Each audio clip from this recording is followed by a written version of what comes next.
Olá, eu sou o Thales. Esse é o primeiro episódio da quinta temporada de Demon Slayer. Ele começa com alguns exterminadores do Esquadrão de Caçadores de Demônios observando uma gigantesca mansão que aparentemente está sendo usada de quartel-general por alguns demônios. Aparentemente, uma pessoa de um vilarejo ali próxima foi levada lá pra dentro por eles e por causa disso os caçadores estão ali. Rapidamente eles veem um demônio chegando com uma mulher amarrada em suas costas. Os caçadores terão que fazer alguma coisa e invadem o local. Eles rapidamente são cercados por diversos demônios. Dois deles estão assustados e são visivelmente muito fracos, porém, outros dois são extremamente poderosos e eliminam esses demônios sem dificuldades. Acontece que esses dois caçadores são pilares, o nível mais alto de força que um caçador de demônios pode alcançar. Eles continuam eliminando esses demônios como se não fossem nada. E aquele com a mulher nas costas aproveita para correr, pois ele não quer enfrentar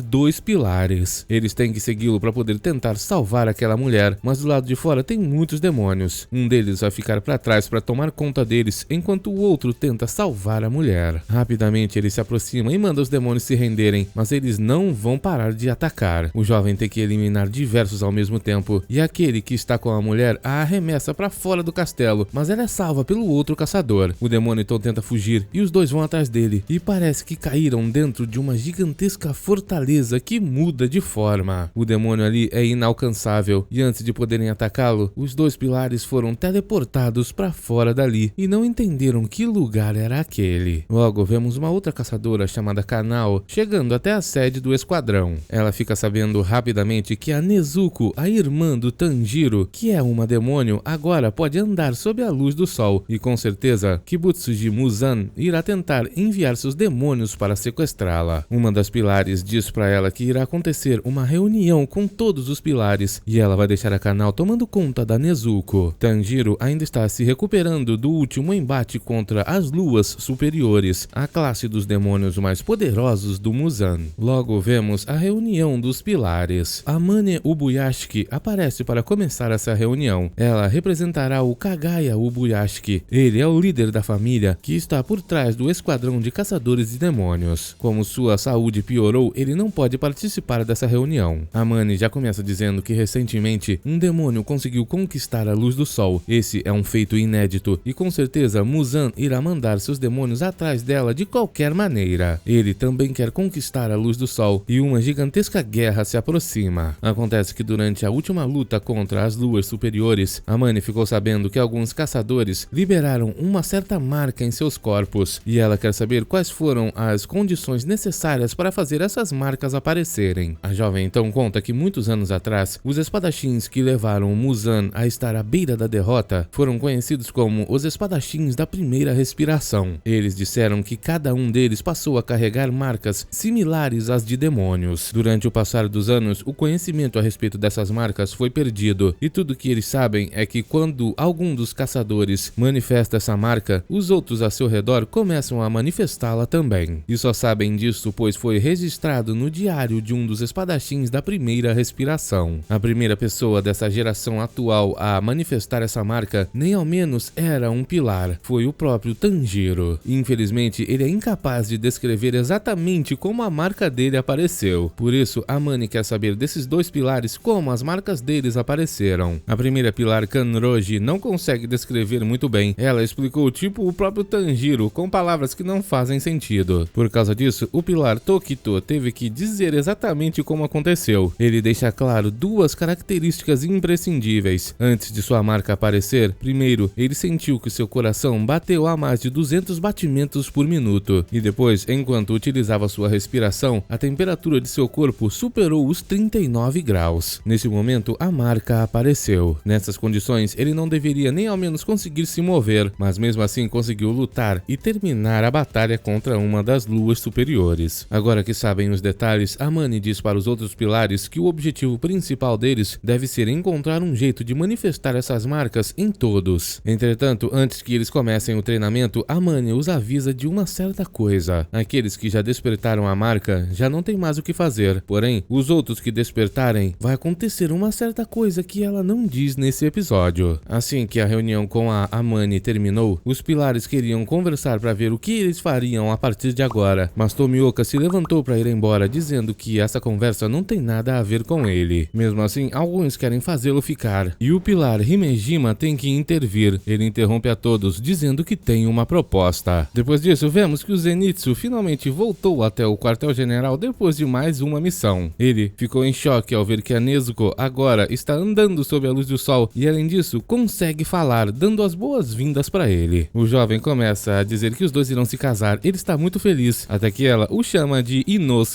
e ele fica todo irritado. Ela fez isso pois o próprio Inosuke passou o maior tempão a treinando para falar seu nome. Depois disso, vemos que Tanjiro recebeu sua nova espada. Ela tem uma lâmina ainda mais escura do que a anterior e também possui o símbolo destruir. Tal coisa é uma honra muito grande, pois apenas os pilares têm isso escrito em suas lâminas. Abruptamente, o próprio Inosuke entra no quarto atravessando a janela. Ele veio avisar ao Tanjiro que o treinamento de fortalecimento irá começar e os pilares irão treinar a todos. Acontece que foi isso que eles decidiram depois de se reunirem. Cada um deles dará um treinamento específico para os membros do esquadrão de exterminadores, começando daqui a 3 dias. Como não sabem quando Muzan irá fazer seu ataque, eles precisam se preparar de todas as formas possíveis. Para prevenir essa emergência da guerra contra o Muzan, o Himejima deu essa sugestão para o treinamento dos pilares, e todos concordaram. Além dos pilares ativos passarem seus conhecimentos para os outros exterminadores, eles também vão pedir ajuda dos pilares aposentados. Entretanto, o pilar Tomioka não participou da reunião e eles não sabem o que ele pretende fazer. Zenitsu também foi conversar com o Tanjiro, dizendo que eles terão que treinar com os pilares, e ele está extremamente irritado, pois não queria todo esse trabalho duro. Tanjiro, entretanto, diz que essa é uma oportunidade impressionante, pois treinar com pessoas com habilidades superiores às suas sempre faz você se tornar mais forte. Só que suas palavras irritam mais ainda o Zenitsu, que não quer trabalhar de jeito nenhum. Antes dele ir embora, entretanto, Tanjiro o agradeceu, dizendo que durante sua última batalha contra os Luas superiores, ele já não conseguia mais usar as pernas, e só pôde derrotar o último demônio, pois utilizou a respiração que o Zenitsu ensinou para ele. Ou seja, às vezes, amizade e conexões podem salvar sua vida. Vemos que Zenitsu ficou muito feliz com as palavras do Tanjiro. Depois disso, vemos que o treinamento já começou. Um pilar aposentado está dando para diversos exterminadores um tipo de treino que irá melhorar suas capacidades cardiovasculares. Eles têm que correr para melhorar seu condicionamento físico e precisam fingir que estão sendo perseguidos por um demônio, ou seja, a vida deles depende disso. Mas todos estão completamente cansados. O pilar aposentado diz que se eles já estão cansados agora, não conseguirão aguentar os treinamentos dos outros pilares, que serão ainda piores. Enquanto ele treinava esses exterminadores, 3 jovens se esforçavam muito para fazer o almoço de todos. Só que depois que elas terminaram, os jovens estavam tão cansados que nem ao menos conseguiam comer. O pilar então explica que depois do treinamento de condicionamento físico dele, os exterminadores irão passar pelo treinamento de movimento rápido do Tokito, depois vai ser o treinamento de flexibilidade da Kanroji, logo em seguida o Iguro vai melhorar a habilidade deles com a espada, e depois dele o treinamento do Shinazugawa vai ser sobre golpes infinitos. Pelo nome parece que esse treinamento não vai terminar nunca. Por último, o pilar Himejima vai dar o treinamento de amplificação muscular. Esse treinamento é para fazer os exterminadores se tornarem sobre-humanos. Logo em seguida vemos algumas partes desses treinamentos. Os exterminadores com certeza vão sofrer muito. A dificuldade é gigantesca, afinal, o nível deles não se compara ao nível dos pilares. Mas pelo bem de todo o esquadrão, eles precisam se esforçar o máximo possível. Mais tarde vemos que Tanjiro recebeu um recado diretamente do líder do esquadrão e descobriu através desse recado que o Tomioka não está participando do treinamento dos pilares. Vemos então que o líder, o Sr. Kagaya, está muito agradecido por tudo que todos estão fazendo. Outra hora, em uma cidade, vemos a casa onde se esconde e trabalha a senhorita Tamayo. Ela fica em choque pois foi encontrada por um dos corvos do Kagaya. Ela, entretanto, foi muito difícil de ser encontrada e no tempo que levou para fazer isso, Kagaya Ubuyashiki parou de se mover. O corvo diz que só conseguiu encontrar esse lugar graças a conexões humanas. Ele conseguiu identificar o antigo dono dessa casa que ela comprou. E não apenas isso, ele ficou de olho no Yushiro durante o dia todo. O corvo então diz que não tem a menor intenção de fazer o mal para a senhorita Tamayo e gostaria de poder ganhar sua confiança da mesma forma que o Tanjiro conseguiu. O corvo Corvo então conta o que veio fazer ali. Acontece que lá no esquadrão de exterminadores existe uma jovem que entende muito de fisiologia demoníaca e farmacêutica. O esquadrão gostaria que a senhorita Tamayo investigasse ao lado dela as mudanças na Nezuko. Eles querem muito a colaboração dela para derrotar Muzan Kibutsuji, e para isso ela terá que ir até a mansão Ubuyashiki. Ela mal pode acreditar que um demônio como ela está sendo convidado para o quartel-general do esquadrão de exterminadores. O Corvo do Kagaya Ubuyashiki, líder do esquadrão de exterminadores de demônio, depois de dizer tudo isso que acabou de dizer para a senhorita Tamayo e chamá-la para ir até a mansão Ubuyashiki, também diz que está esperando uma resposta positiva vinda dela. O Corvo então vai embora, e em seguida vemos que chegou correndo o próprio Yushiro, todo preocupado com a senhorita Tamayo. O jovem está pronto para limpar essa casa e se mudar dali o mais rápido possível, mas Tamayo diz que dessa vez é diferente. Agora que a Nezuko conquistou a luz do sol, algo muito importante começou. Possivelmente, esse algo já tinha começado há muito tempo atrás. O que aconteceu aquele dia, agora se tornou uma onda ainda muito maior. Vemos que Tamayo está cheia de esperança, e de qualquer maneira eles vão deixar aquela casa. Mas como dessa vez será diferente, ela quer pegar toda a pesquisa dela e pede a ajuda do Yushiro. Talvez essa seja a última vez que eles vão se mudar de lugar. Tamayo já decidiu ir para a mansão Ubuyashiki, quartel-general dos exterminadores de demônios. Na cena seguinte vemos do que se tratava a carta que Ubuyashiki mandou para o Tanjiro. Nela, o líder perguntava se Tanjiro já estava bem e dizia que ele não pode mais se mover. Por causa disso, precisa que o Tanjiro converse com o Tomioka. O jovem pilar tende a colocar a si mesmo em uma forma muito negativa de pensar. Ubuyashiki quer que Tanjiro melhore esse lado negativo dele e não desista até conseguir. Para o Tanjiro, missão dada é missão cumprida. Na manhã seguinte, ele pede um conselho à jovem Aoi: como conversar com alguém que não quer conversar. A jovem diz que não sabe o que fazer. Se fosse ela mesma, não queria que ninguém viesse conversar com ela. Entretanto, vemos que a jovem teve uma excelente ideia. Ela saiu dali e voltou com diversos bolinhos de arroz. Segundo ela, barriga cheia pode fazer qualquer um querer conversar. Tanjiro então saiu dali e foi direto até a casa onde o Tomioka está. Ele quer fazer o jovem pilar da água entender que não está sozinho. Tanjiro chama por ele várias e várias vezes, e vemos que Tomioka estava lá dentro, mas simplesmente o ignorava. Uma hora, Tanjiro falou que iria entrar. Tomioka se assustou, mas achou que tinha ouvido ele dizer que iria embora, por isso não se preocupou. Quando ele menos esperava, o próprio Tanjiro entrou no lugar. Ele então vai para perto do Tomioka, até perto demais, e começa a dizer que todos estão treinando. O jovem então diz que daqui a 7 dias ele já vai poder começar seu treinamento e quer que o Tomioka o ajude. Só que o pilar infelizmente diz que não. Tanjiro não entende o porquê, mas percebe que ele parece estar com um pouco de raiva. Tomioka então diz que está preocupado, pois Tanjiro ainda não dominou a respiração da água, e ele tinha que se tornar o próximo pilar da água. Tanjiro então pede desculpas e diz que conversou com o senhor Urokodaki. Acontece que mudar o estilo de respiração enquanto está treinando não é algo incomum, e como o estilo da água deu origem a diversas outras técnicas, isso não é algo prejudicial. Só que não é a respeito disso que o Tomioka está falando. Ele quis dizer que nesse momento não existe um pilar da água, e por causa disso alguém tem que assumir esse manto o mais rápido possível. Mas Tanjiro não entende o que ele acabou de dizer. Afinal, Tomioka é o pilar da água, e Tomioka o corrige dizendo que na verdade não é o pilar da água. O jovem então se levanta e manda Tanjiro ir embora. Só que o jovem protagonista se lembra das palavras do líder dos exterminadores e não vai desistir. Ele então continua insistindo e vai dizer que está com uma bolsa cheia de bolinhos de arroz esperando para comer com Tomioka. Como ele não responde, Tanjiro deixa na porta dele e pede para ele comer mais tarde. Na manhã seguinte, vemos que Tomioka comeu todas as bolas de arroz e Tanjiro ficou muito feliz ao perceber isso. Ele então começou a seguir o Tomioka por todos os lugares, sempre tentando conversar com ele, mas o jovem nunca respondia. Tanjiro continuou insistindo, mesmo quando Tomioka estava dormindo, ou comendo, ou meditando, ou até mesmo tomando banho. Vemos que Tomioka já não aguenta mais toda essa perseguição do Tanjiro. Ele se pergunta se isso irá continuar por toda a sua vida, mas talvez se conversar logo com o Tanjiro, ele desista de ficar o perseguindo. Enquanto andavam, então Tomioka para e resolve contar para o Tanjiro que ele nunca passou na seleção final. Tomioka então então diz que naquele ano ele participou da seleção final junto com um jovem que também teve sua família completamente deletada pelos demônios. Esse jovem se chamava Sabito. Os dois tinham 13 anos de idade e rapidamente se tornaram amigos. Sabito tinha um forte senso de justiça e também um coração muito gentil. A única pessoa que perdeu a vida durante aquela seleção naquele ano foi o próprio Sabito. Ele eliminou todos os demônios daquela montanha praticamente sozinho. Só que mesmo assim, todos menos ele passaram. O próprio Tomioka foi ferido pelo primeiro demônio que o atacou e naquele momento também Sabito estava lá para salvá-lo. O jovem humilhou aquele demônio com facilidade, até que um outro jovem foi pego por um demônio e quando ouviu seu grito, Sabito saiu correndo para defendê-lo. Tomioka desmaiou logo em seguida e quando acordou, a seleção final já havia acabado. Ele sobreviveu durante os 7 dias e passou na seleção, mesmo estando desmaiado. Ele, entretanto, não conseguiu derrotar nenhum único demônio e foi apenas salvo por outra pessoa, o próprio Sabito. Será que ele verdadeiramente pode dizer que passou na seleção final? Tomioka acha que não. Ele não merece ser o pilar da água e nem ao menos merece ser considerado um pilar como os outros. Ele não é igual a todos e fala pro Tanjiro pedir para os outros pilares o treinarem. Segundo o Tomioka, é melhor desse jeito, pois ele nunca irá manifestar uma marca, embora com certeza isso teria acontecido com o Sabito. Com lágrima em seus olhos, Tanjiro diz que com certeza o Tomioka pensa que ele deveria ter perdido a vida aquela noite na montanha no lugar do Sabito. Isso é o que geralmente as pessoas pensam quando alguém próximo perde a vida daquele jeito. O próprio Tanjiro sabe muito bem o que é ter alguém mais forte dando a vida para protegê-lo. Vemos então que Sabito foi o jovem que treinou o Tanjiro lá na montanha Sagiri. Foi uma experiência estranha e mesmo já estando há tanto tempo sem vida, o jovem treinou o Tanjiro. Ele então diz que se tivesse vivo, Sabito teria a mesma idade do Tomioka e fica emocionado pois o jovem salvou a todo mundo durante a sua seleção. Isso foi algo que o próprio Tanjiro não pôde fazer. Ele conseguiu muito mal salvar a si mesmo. Se Sabito estivesse vivo, teria se tornado um espadachim impressionante. Tanjiro entende o Tomioka, pois ele se sentiu da mesma forma quando o Rengoku deu a vida para salvá-lo. Tanjiro naquele momento queria ter perdido a vida no lugar do Rengoku, pois ele achava que o jovem poderia algum dia ter eliminado o Muzan. Mas Tanjiro também se lembra das palavras de seu amigo Inosuke. Rengoku falou que acreditava nele e por causa disso Tanjiro tinha que fazer de tudo para alcançar essas expectativas. Tanjiro então começa a se perguntar o que dizer para o Tomioka. O pilar precisa entender que ele tem que continuar vivendo e aceitar a si mesmo. Deve ter sido um treinamento extremamente árduo e difícil para se tornar um pilar da água. Tanjiro sabe que não pode criticá-lo nem falar nada a respeito dele, mas tem uma coisa que ele precisa perguntar. Tanjiro então pergunta pro Tomioka se ele não vai passar para frente o que o Sabito confiou a ele. Essa pergunta faz Tomioka entrar em choque. Ele põe a mão no rosto, se lembrando do dia que Sabito deu um tapão nele. O jovem brigou com o Tomioka dizendo que ele não deveria pensar que tinha que ter perdido a vida no lugar de sua irmã que iria se casar no dia seguinte. Ela sabia muito bem o que estava fazendo quando o colocou embaixo do piso para que ele sobrevivesse ao ataque dos demônios que invadiram sua casa. Achar que ela não deveria ter feito isso é a mesma coisa que xingar a memória dela. O futuro que a irmã do Tomioka garantiu para ele tem que ser passado adiante. Tomioka lembrou dessas duras palavras e também da dor do tapão. Ele não entende por que esqueceu dessa conversa, afinal ela foi muito importante. Talvez seja porque ele não quisesse lembrar dela. Tudo porque se sentiu muito mal depois que Sabito perdeu a vida. Mas agora Tomioka entendeu tudo. Tanjiro acha que fez a pergunta errada e começa a imaginar o que fazer a partir de agora. Talvez convidá-lo para uma competição de comida. Os dois então falam ao mesmo tempo. Tanjiro convida o Tomioka para a competição e o Tomioka diz que vai participar do treinamento. Na cena seguinte, eles estão comendo. E depois, Tomioka diz que vai começar sua sessão de treinamento e pergunta o que a Shinobu está fazendo. Tanjiro não sabe muito bem. E vemos uma cena onde a Shinobu explica para Kanao que não vai poder participar do treinamento dos pilares. Ela tem outra coisa importante para fazer, mas antes vai contar para Kanao como derrotar o demônio que eliminou a família dela. Finalmente vemos mais uma parte do treinamento dos pilares. O pilar aposentado Uzui está maltratando todos os exterminadores de demônios. Ele não dá mole no treinamento, pois se eles não melhorarem, nunca irão aguentar os próximos próximos treinamentos, que são os treinamentos da Kanroji e do Shinazugawa. Os jovens exterminadores estão passando mal. São diversas áreas que eles têm que treinar com o Uzui e todos já estão achando que aquilo é o inferno. Finalmente temos uma boa notícia. Tanjiro já se recuperou completamente e veio participar do treinamento. Uzui fica muito feliz ao vê-lo e diz que ficou sabendo que ele lutou contra outro Lua superior. Tanjiro tem sorte de ainda estar intacto. Agora, depois de descansar tanto, ele vai poder tirar a ferrugem do corpo ali no treinamento. Vemos então que esse treinamento para o Tanjiro é extremamente fácil. O condicionamento dele é praticamente igual ao de um pilar e ele passa correndo com toda a facilidade. Os outros exterminadores ficam em choque. Eles acham que nunca irão conseguir ficar daquele jeito. Logo, Tanjiro chega para almoçar com as esposas do Uzui. O jovem agradece por tudo que elas fizeram por ele. Ao mesmo tempo, Uzui estava brigando com os outros exterminadores, pois eles têm que comer. Se não comerem, o treinamento da tarde vai ser ainda mais rigoroso. As esposas então saem por aí distribuindo a comida, dizendo que o Uzui vai aumentar o treinamento, é melhor eles comerem. Vemos que dois dos exterminadores estão conversando. Um quer trocar de lugar com o outro para fazer a patrulha durante a noite, mas o outro não aceita. Acontece que quem faz a patrulha durante a noite é dispensado do treinamento de manhã no dia seguinte. Uzui ouve essa conversa e fica decepcionado. Os exterminadores não estão se esforçando. Durante a noite vemos dois deles fazendo a ronda na cidade. Eles dizem que não precisam se preocupar, pois os demônios estão atrás de uma jovem chamada Nezuko e por causa disso não vai ter nenhum ali. Enquanto conversavam, um deles simplesmente desapareceu. O outro ficou em choque, achando que era um demônio que tinha pego seu amigo. Ele se preparou até que o outro apareceu mais uma vez, o dando um belo susto. Eles então ouviram um barulho vindo de dentro do beco, mas acharam que não fosse nada e foram embora. Só que nós vemos que tinha um demônio lá. No próximo dia, o treinamento será em duplas. Os exterminadores terão que correr subindo a montanha com alguém nas costas. Tanjiro pega o exterminador mais pesado de todos e mesmo assim sai correndo na frente de todo mundo. Uzui está muito orgulhoso. Tanjiro chega lá em cima muito antes e ainda continua se exercitando. Os exterminadores estão em choque. Eles se perguntam se não tem como lutar contra um Lua superior se não tiverem todo o condicionamento físico que o Tanjiro tem. Na hora do descanso, eles conversam com o Tanjiro e perguntam se os Luas superiores são mesmo tão poderosos, e o jovem diz que sim, são muito mais do que eles imaginam. Quando luta-se contra um deles, você não vê nada, até que de repente escuta um barulho. Já são eles te atacando. Se você sobreviver, pode tentar contra-atacar. Os jovens ficam extremamente assustados. Eles dizem que realmente existe um mundo que pessoas comuns como eles não conseguem entender. Tanjiro está em um nível completamente diferente. Uzui então aparece e diz que eles vão começar a última parte do treinamento de hoje. Todos irão para aquela montanha. Primeiro, vão dar uma volta ao redor dela. Todos os jovens ficam muito tristes e vão cheios de preguiça, menos o próprio Tanjiro. Ele então se lembra do dia que fez a competição de comida com o Tomioka. Acontece que ele já não estava mais aguentando mais e o Tomioka iria vencer. Se isso acontecesse, ele não iria participar do treinamento dos pilares. Só que como todo pilar tem o coração bondoso, Tomioka resolveu dizer para ele que aquele seria seu último prato e se Tanjiro comesse mais um, iria vencer. Suas palavras deram muita esperança para o protagonista, que terminou de comer seu último prato e venceu a competição, levando o Tomioka para o treinamento. Depois disso, vemos um encontro entre o Shinazugawa e o Iguro. O pilar das serpentes diz que seu treinamento está indo muito mal. Ele não imagina que nenhum daqueles exterminadores possam ajudar contra os Luas superiores. O pior é que o Shinazugawa acha a mesma coisa. Mas como o mestre deseja que eles treinem esses exterminadores, não tem outro jeito. Vemos que os dois ainda estão pensando no que aconteceu aquele dia lá naquele castelo. Todos os demônios simplesmente desapareceram. E o Shinazugawa até mesmo já voltou lá e procurou para ver o que era aquilo, mas não conseguiu encontrar nenhum vestígio. Além disso, todos os demônios simplesmente desapareceram. Não estão aparecendo em nenhuma outra cidade. Talvez o alvo deles seja realmente a Nezuko, e eles devem estar se concentrando para começar o ataque. Iguro tem certeza que toda essa calmaria é um presságio de tempestade, mas continuar apenas falando a respeito disso não vai os levar a lugar algum. Os dois então vão começar um combate para treinar. Vemos que Tanjiro já terminou sua corrida e estava ajudando as esposas do Uzui. Elas aproveitam para agradecê-lo por tudo que ele fez lá no distrito do entretenimento. Se ele, seus amigos e o Uzui não estivessem lá, todas elas teriam perdido a vida. Voltar para casa com vida foi um milagre. As jovens então dizem que Uzui ainda sonha em poder lutar e sempre tem pesadelos porque teve que abandonar o esquadrão de exterminadores. As jovens então se juntam e imploram para o Tanjiro derrotar o Muzan. Ele promete que vai derrotá-lo. No dia seguinte, Uzui fala para todo mundo que hoje eles não vão fazer a corrida nas montanhas que sempre fazem para encerrar o dia. Hoje ele vai substituí-la por um treinamento especial mais próximo do verdadeiro combate. O homem então manda todos irem para a montanha. Batalhas contra demônios sempre acontecem à noite, por isso eles têm que melhorar as habilidades de combate deles durante a noite. Como não dá para enxergar na escuridão, eles têm que aprender a como sentir. A partir de agora, Uzui irá fazer o papel de demônio e irá atacar os exterminadores. O trabalho do Tanjiro será derrotá-lo enquanto protege os outros. O pilar aposentado então começa o ataque. Um a um, ele vai derrubando os exterminadores com golpes de sua katana de madeira. Eles nem conseguem vê-lo. Como Uzui já foi um shinobi, Tanjiro não consegue buscar sua presença através do cheiro, mas ele identifica o homem eliminando seus companheiros. Mesmo que a lua ilumine o Uzui, um dos exterminadores não pode nem acompanhar a velocidade dele. Agora o grupo que sobrou é coordenado pelo Tanjiro. Ele diz que o Uzui já foi um Hashira e ataques meia boca não irão funcionar contra ele. Todos têm que se unir, ficar de costas um com o outro e atacar o máximo que puderem. O Uzui então parte para cima deles, mas agora Tanjiro consegue defendê-los. Quando as katanas de madeira se tocam, o impacto faz todos os outros exterminadores saírem voando. Tanjiro e Uzui então continuam no combate e o pilar aposentado está muito orgulhoso. Todos os outros exterminadores acham aquilo incrível. Tanjiro luta de igual para igual contra um ex-pilar. Essa é uma troca de golpes entre duas pessoas que sobreviveram uma luta contra um lua superior. Vemos também que Uzui está muito impressionado, pois Tanjiro melhorou muito. Esse combate fez os outros exterminadores ficarem animados e eles partiram para cima do Uzui para ajudar. Tanjiro também fica orgulhoso deles. Assim que o treinamento acaba, Uzui pergunta como eles deixaram um pilar aposentado fazer tudo isso com eles. Um dos jovens diz que não tem condições. Uzui já foi um Hashira, mas o homem fala que não treinou eles para ficarem chorando. O jovem então diz que sabe disso e também entende que os pilares junto do Tanjiro podem conseguir derrotar os luas superiores e o Muzan. Isso dá esperança a ele e para todos os outros exterminadores também. Por isso todos irão trabalhar muito para tentar ficar mais fortes e poder ajudar na batalha, mesmo que seja apenas um pouco. Uzui fica muito orgulhoso. No dia seguinte, ele diz que os exterminadores estão realmente ficando mais fortes e não tem mais nada pro Tanjiro fazer ali. Ele tem que ir pro próximo treinamento. Mesmo tendo derrotado um lua superior, eles têm que derrotar o Muzan, senão nada irá mudar. Uzui conta com o Tanjiro. As esposas então dão o lanche do Tanjiro e ele se despede de todo mundo. O próximo treinamento será com o Tokito, que está muito decepcionado com todos aqueles exterminadores. Segundo ele, aquele último que está de pé já teria sido eliminado por um demônio 3 vezes. O Tokito não dá mole para nenhum desses caçadores. Depois de serem atingidos, eles têm que recuperar a forma imediatamente. Tokito manda todos tentarem acompanhá-lo e parte para cima de todos. Um dos jovens perdeu a vida mais uma vez. Ele então diz para os outros que eles não podem parar mesmo que alguém perca a vida. Tanjiro estava em choque observando a tudo e assim que o viu, Tokito ficou extremamente feliz. O treinamento deu uma pausa e vemos que o corvo do Tokito zoa muito com os exterminadores, dizendo que eles são inúteis. Os jovens ficam o tempo todo tentando mandá-la ir embora. Tanjiro então fala que está muito ansioso para treinar com o Tokito e ele diz que também está. O Hashira então pede para Tanjiro segui-lo um momento. Ele o leva até um quartinho ali no quintal onde estava o Kanamori. Tanjiro fica muito surpreso ao vê-lo e pergunta por que ele está ali. Tokito então diz que foi ele quem o chamou até ali. O jovem Hashira pega uma das katanas e a passa para o Tanjiro. Ele pede para que o jovem a segure bem reta em sua direção. Tokito então pega um avião de papel e o arremessa em direção à lâmina. Assim que a toca, o avião é cortado ao meio. Tanjiro ficou impressionado com isso. Aquela lâmina está extremamente afiada. Tokito então diz que é por isso que ele chamou o Kanamori ali. Ele vai ficar permanentemente ali naquele quartinho para dar conta das espadas do Tokito, que diz que quer que essas suas espadas fiquem sempre em melhores condições para as batalhas que estão a por vir. Ele fez esse pedido para o mestre, que permitiu que ele fizesse o que quisesse. Por causa disso, o mestre providenciou esse lugar exclusivo para afiar as lâminas, e Tokito diz que gostaria que ele prestasse mais atenção à sua própria saúde, ao invés de ficar garantindo os desejos de todo mundo. Eles não têm como agradecê-lo o suficiente. Vemos então que o treinamento continua. Quando conversa com os jovens exterminadores, Tokito é completamente diferente de quando conversa com o Tanjiro. Ele é muito seco. Um dos jovens atacou de raiva e Tokito, depois de derrotá-lo, disse que ele não pode defender seu oponente com ataques baseados em emoções. Não tem como refazer uma luta contra um demônio. Se você vencer 9 vezes e perder uma só, já era. Eles têm que melhorar todos os seus movimentos para poder sobreviver.